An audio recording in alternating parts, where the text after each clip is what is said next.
இன்றைக்கான காணொலி அப்படின்றது ரொம்பவே சிறப்பாக தான் இருக்கும். ஏன் அப்படின்னு பார்த்தீங்கன்னா, முதல் முறையாக கடந்த 20 வருடத்தில் இந்தியா பாகிஸ்தானை விட அதிகமான அணு ஆயுத வார்ஹெட்டை வைத்திருக்கிறது.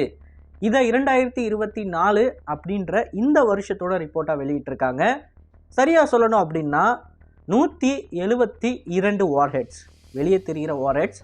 ஸோ இன்றைக்கான காணொலியில் எதற்காண்டி இந்தியா பாகிஸ்தானை விட கம்மியான வார்ஹெட்ஸை கடந்த 20 வருஷமாக வச்சுருந்துச்சு, அண்ட் இப்போது திடீர்னு நம்மளோட வார்ஹெட்ஸ் பாகிஸ்தானை ஓவர்டேக் பண்ணுறதுக்கான காரணம் என்ன, இதை பற்றி தான் தெளிவாக பார்க்க போகிறோம். நான் உங்கள் ஆகாஷ், தமிழ் பொக்கிஷம் வழங்கும் டிபி டிஃபென்ஸ். முதல் விஷயம், வார்ஹெட்டை பொறுத்த வரைக்கும் 2 விதமாக இருக்குது. ஒன்று டாக்டிக்கல் அப்படின்பாங்க, இன்னொன்று தெர்மோ நியூக்ளியர் வெப்பன் அப்படின்பாங்க. இப்போது டாக்டிக்கலுக்கும் தெர்மோ நியூக்ளியருக்கும் என்ன வித்தியாசம்பா, எதை யார் வச்சுருப்பா அப்படின்னு கேட்டிங்கன்னா, சிம்பிள். பலவீனமான இராணுவத்தை வைத்திருக்கக்கூடிய நாடு, அணு ஆயுதம் இல்லை அப்படின்னா எங்களால் எங்களோட நாட்டை பாதுகாக்க முடியாது அப்படின்ற ஒரு நாடு அதிகமான எண்ணிக்கையில் டாக்டிக்கல் ஆயுதங்களை வச்சுருக்கும். இந்த டாக்டிக்கல் ஆயுதங்களுக்கான நோக்கமே என்ன அப்படின்னு பார்த்தீங்கன்னா, எதிர்த்து வர எதிரிகளின் மேலே போடுறது தான் இந்த டாக்டிக்கல் ஆயுதத்துக்கோட நோக்கம். எதற்காண்டி டாக்டிக்கல் ஆயுதம் சின்னதாக இருக்கும் அப்படின்னு பார்த்தீங்கன்னா, எதிரிகள் அவங்களோட நாட்டுக்குள்ளே இருக்க மாட்டாங்க, எதிரிகள் உங்கள் நாட்டுக்குள்ளே ஊடுருவி இருப்பாங்க, அதாவது பாகிஸ்தானுக்குள்ளே ஊடுருவி இருப்பாங்க. அப்படி ஊடுருவிட்டாங்கன்னா அவங்க நாட்டு எல்லை மேலே அவங்க அணு ஆயுதத்தை போடுற மாதிரி இருக்கும், அதாவது அவங்க கண்ட்ரி மேலேயே அவங்க போடுற மாதிரி தான் இருக்கும் பேசிக்காக. அப்படி போடுறப்ப எதிரிகளை தாண்டி பாதிப்பு பெருசாக வந்துடக்கூடாது அப்படின்ற காரணத்தினால தான் இந்த ஆயுதங்களை சின்ன சின்னதாக உருவாக்கி பயன்படுத்துவாங்க. இப்போ டாக்டிக்கல் ஆயுதத்துக்கான அளவுகோல் என்ன அப்படின்னு பார்த்தீங்கன்னா, 15 கிலோட்டன்லேருந்து 47 கிலோட்டன் வரைக்கும் டாக்டிக்கல் ஆயுதம் அப்படின்னு சொல்லுவாங்க. பாகிஸ்தான் கிட்ட இருக்கிறது எல்லாமே பார்த்தீங்க அப்படின்னா 47 கிலோட்டன் வரைக்கும் தான்.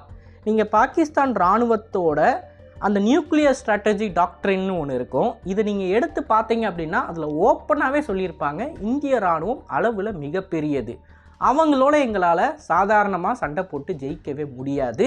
ஸோ இந்திய இராணுவம் எங்கள் மேலே படையெடுத்தாங்க அப்படின்னா நாங்கள் அணு ஆயுதங்களை பயன்படுத்துவோம்னு சொல்லி அவங்க வெளிப்படையாக இந்திய இராணுவத்தோட கன்வென்ஷனல் ஃபோர்ஸை பார்த்து பயந்து தான் நாங்கள் அணு ஆயுதங்களை உருவாக்கியிருக்கோம் அப்படின்னு சொல்கிறாங்க. ஸோ இப்படிப்பட்ட சூழ்நிலையில் இவங்க கிட்ட அதிகமான நம்பரில் அணு ஆயுதம் இருக்கிறது அப்படின்றது ஒரு ஜஸ்டிஃபிகேஷன் மாதிரி இருக்குது நமக்கு. அவங்க 165லேருந்து 170 வார்ஹெட் வச்சுருந்தா தான் நம்மளை அவங்களால சமாளிக்க முடியும். இப்போது நம்ம ஏன் கம்மியான வார்ஹெட் வச்சுருக்கோம், 20 வருஷமாகவே நம்ம கம்மியான இருந்தோம் அப்படின்னு நீங்கள் கேட்டிங்கன்னா அதில் ஒரு மேட்டர் இருக்குது. நிறைய பேர் இதை வந்து பிஜேபி வர்சஸ் காங்கிரஸ்லாம் எடுத்துகிட்டு வராங்க. ஆக்சுவலாக அப்போலாம் எடுத்துகிட்டு வரக்கூடாது.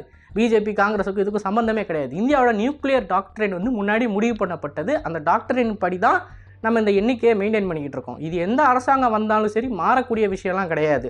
உடனே காங்கிரஸ் வந்திருந்தால் இது மாறிடும், இல்லை பிஜேபி வந்துட்டால் மாறிடும் அப்படின்ற பேச்சுக்கே இடம் கிடையாது. நேஷனல் செக்யூரிட்டி வேறு, பாலிடிக்ஸ்ன்றது வேறு.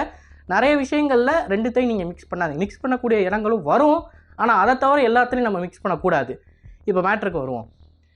எதற்காண்டி இத்தனை வருஷமாக நம்மளோட வார்ஹெட்ஸ் வந்து பாகிஸ்தானோட கம்மியாக இருந்துச்சு அப்படின்னு கேட்டிங்கன்னா, நம்மளோட நியூக்ளியர் ஸ்ட்ராட்டஜி அப்படின்றது, நம்ம எந்த ஒரு நாடு கூடயும் எடுத்த உடனே நியூக்ளியர் வெப்பனை பயன்படுத்த மாட்டோம், நியூக்ளியர் வார்க்குள்ளே போக மாட்டோம். நம்மளோட கன்வென்ஷனல் ஃபோர்ஸ், அதாவது நம்மளோட இராணுவ வீரர்களோட சக்தி அப்படின்றது அதிகமாக இருக்குது. எந்த ஒரு எதிரியாக இருந்தாலும் எங்களோட இராணுவ வீரர்கள் இருக்காங்க அப்படின்ற அந்த ஒரு கட்டமைப்பு காரணத்தினால் நம்ம அணு ஆயுதங்களை பயன்படுத்தணுன்ற அவசியம் கிடையாது. பட் நம்ம மேலே யாராவது அணு ஆயுதங்களை பயன்படுத்திட்டாங்க அப்படின்னா, அப்படி பயன்படுத்தினவன் உலக வரைபடத்தில் இருக்கக்கூடாது அப்படின்ற அந்த ஒரு பாலிசியை தான் நம்ம ஃபாலோ பண்ணுறோம். ஸோ பை தியரி இந்த ஒரு சட்டத்தின் காரணமாக நம்ம வைத்திருக்கக்கூடிய ஒவ்வொரு அணு ஆயுதங்களும் பாகிஸ்தான் வச்சுருக்கக்கூடிய அணு ஆயுதங்களை விட சக்தி பல மடங்கு இருக்கும். எந்த அளவுக்கு இருக்கும், ஒரு அளவுகோல் இருக்கா அப்படின்னு கேட்டிங்கன்னா இருக்குது. 47 கிலோட்டன் அப்படின்னு நம்ம பாகிஸ்தானோட அதிகபட்ச சக்தியாக நம்ம வச்சுருக்கோம் இல்லையா. நம்மளோட அதிகபட்ச சக்தி அப்படின்றது 1000 கிலோட்டன்னிலிருந்து 2000 கிலோட்டன் வரைக்கும் போகும். அதை நம்ம தெர்மோ நியூக்ளியர் வார்ஹெட் அப்படின்னு சொல்லுவோம். இப்போ 1000 கிலோட்டன் இருக்கிற ஒரு ஆயுதத்தை பாகிஸ்தான் மேலே போட்டோம் அப்படின்னா அந்த நாடு வரைபடத்தில் இருந்து அழிக்கப்படும். இதுதான் நம்மளோட பாலிசி.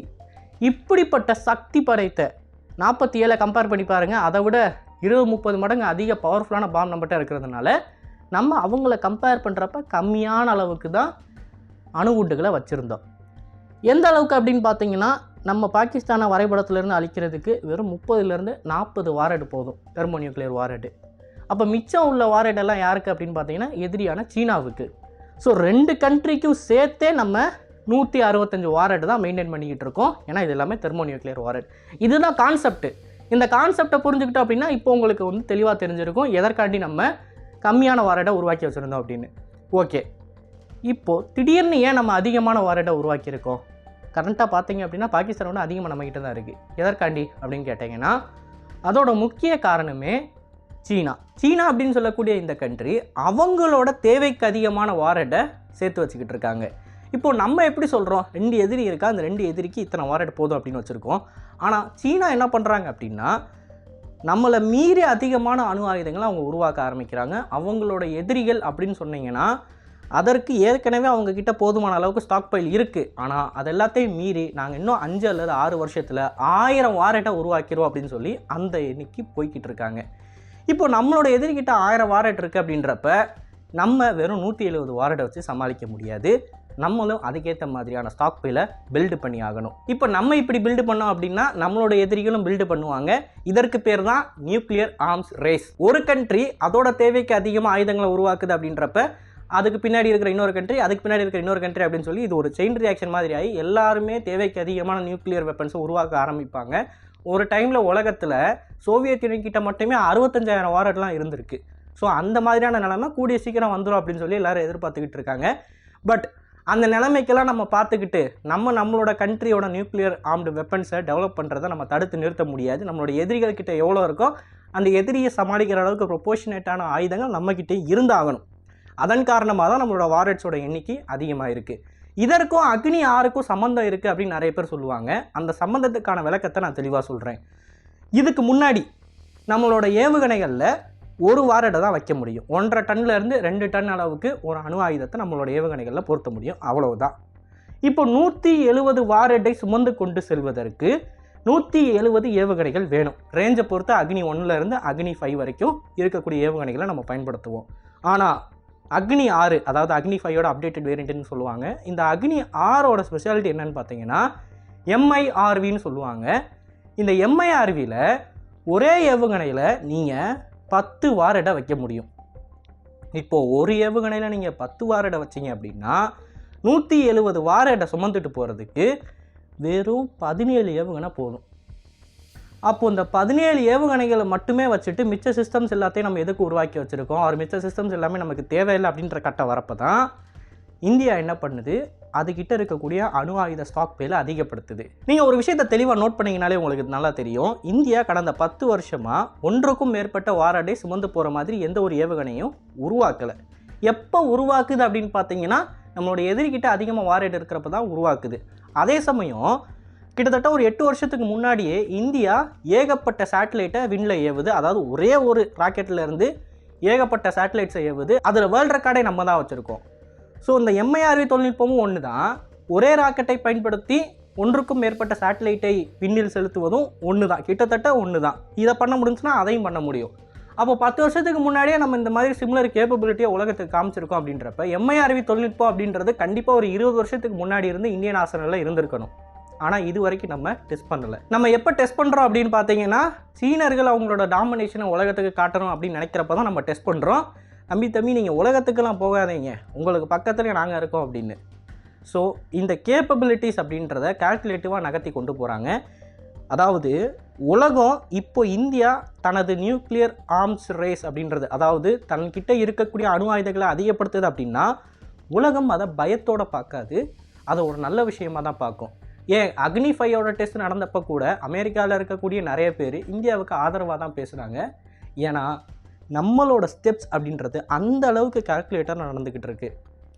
டெக்னாலஜி அப்படின்றது இந்தியா கிட்ட ஏற்கனவே இருக்குது தான் பல வருஷமாக. ஆனால் அதை வெளியே கொண்டு வரது அப்படின்றது கரண்ட் ஜியோ பாலிட்டிக்ஸை சரியாக நோட் பண்ணி தான் கொண்டு வந்துக்கிட்டு இருக்காங்க. இதற்கு இந்தியா கிட்ட இருக்கக்கூடிய அந்த அரசியல் ஆளுமை, அதாவது இது ஒரு செப்பரேட் பார்ட்டியாக நம்ம சொல்லிட முடியாது. அந்த அரசியல் தலைமைக்கு கீழே இருக்கக்கூடிய அதிகாரிகள் அப்படின்னு தான் நம்ம சொல்லணும். NSA அஜித் தோவல் அவர்களை சொல்லலாம், இல்லை அவருக்கு கீழே இருக்கக்கூடிய விஞ்ஞானிகளை சொல்லலாம். இப்படிப்பட்ட ஆட்கள் தான் சரியான நேரத்தில் சரியான ஆயுதத்தை வெளியிடணும்னு சொல்லி நமக்கு சஜஷன் கொடுக்குறாங்க.